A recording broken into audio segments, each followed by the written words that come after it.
കൂടുതൽ വാർത്തകളും വീഡിയോകളും കാണാൻ ഈ ചാനൽ സബ്സ്ക്രൈബ് ചെയ്യുക. കൂടെ ബെൽ ബട്ടൺ അമർത്തുക. ഏഷ്യ ലൈവ് ടിവിയിലെ ഫെങ്ഷി പ്രോഗ്രാമിലേക്ക് ഏവർക്കും സ്വാഗതം. നമുക്കൊരു പൂജാമുറിയിൽ ഇന്നിപ്പോൾ എന്തൊക്കെ കാര്യങ്ങൾ ശ്രദ്ധിക്കണം, പൂജാമുറിയിൽ എന്തൊക്കെയാകാം, അത് ഏത് ഭാഗത്താകാം, ദൈവങ്ങളുടെ ചിത്രങ്ങൾ എങ്ങോട്ട് വെക്കണം, അതിനകത്ത് എന്തെല്ലാം സാധനങ്ങൾ സൂക്ഷിക്കാം എന്നുള്ളത് നിങ്ങളുമായിട്ട് ഷെയർ ചെയ്യാം. പൂജാമുറി എപ്പോഴും നോർത്ത് ഈസ്റ്റ് ഭാഗത്താണ് ഏറ്റവും ഉത്തമമായിട്ടുള്ളത്. വടക്ക് കിഴക്ക് ഭാഗം, അതായത് ഈശാന കോൺ, അവിടെയാണ് പൂജാമുറിക്ക് ഏറ്റവും ഉത്തമമായിട്ടുള്ള സ്ഥലം. ഇത് ഇപ്പോൾ ഗ്രൗണ്ട് ഫ്ലോറിൽ തന്നെ പൂജാമുറി വരുന്നത് ഏറ്റവും നല്ലതാണ്. പല വീടുകളിലും ഫസ്റ്റ് ഫ്ലോറിലും സെക്കൻഡ് ഫ്ലോറിലും ഒക്കെ പൂജാമുറികൾ ചെയ്യുന്നതായിട്ട് കണ്ടിട്ടുണ്ട്. അത് നല്ലതല്ല. ഏറ്റവും ഉത്തമമായിട്ടുള്ളതെന്ന് പറയുന്നത് ഗ്രൗണ്ട് ഫ്ലോറിലാണ്. അപ്പോൾ അവർ പറയുന്നതെന്ന് പറഞ്ഞു കഴിഞ്ഞാൽ ഫസ്റ്റ് ഫ്ലോറിലാകുമ്പോൾ മറ്റ് അശുദ്ധിയുള്ള സമയങ്ങളിലൊന്നും പോവുകയോ എടുക്കുകയൊന്നും ചെയ്യുന്നില്ലല്ലോ, അതുകൊണ്ട് അവിടെ ഇരിക്കട്ടെന്ന് പറഞ്ഞ് പലരും ഫസ്റ്റ് ഫ്ലോറിൽ ചെയ്യുന്നുണ്ട്. അതല്ല, ഗ്രൗണ്ട് ഫ്ലോറിലാണ് ഏറ്റവും ഉത്തമമായിട്ടുള്ള സ്ഥലം.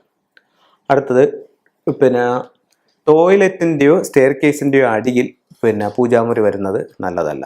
അതുപോലെ ടോയ്ലറ്റിനോട് ചേർന്നും പൂജാമുറി വരുന്നത് നല്ലതല്ല.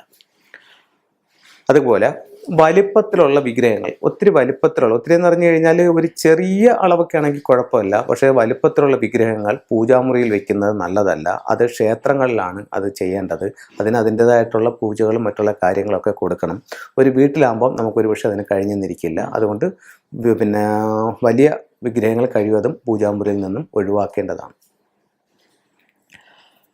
പൂജാമുറിയുടെ വാതിൽ, ജന്നൽ എന്നിവ വടക്ക് ഭാഗത്തോ കിഴക്ക് ഭാഗത്തോ വരുന്നതാണ് ഏറ്റവും ഉത്തമമായിട്ടുള്ളത്.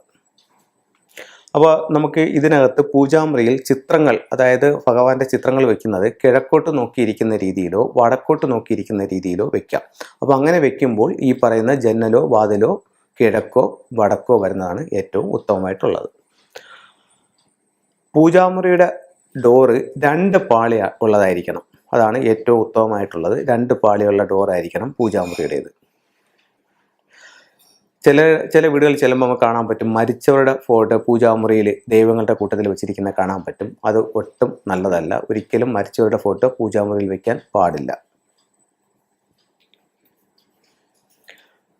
അതുപോലെ ഏലയ്ക്ക, ഗ്രാമ്പു, പച്ചക്കർപ്പൂരം എന്നീ മറ്റേ പനിനീര് എന്നിവ പൂജാമുറിയിൽ വയ്ക്കുന്നത് നല്ലതാണ്. അതുപോലെ പൂജാമുറിയിൽ വലംപിരി ശംഖ് സൂക്ഷിക്കുന്നതും വളരെ ഉത്തമവും അഭിവൃദ്ധിയും ഉള്ളതായിട്ട് കാണുന്നുണ്ട്.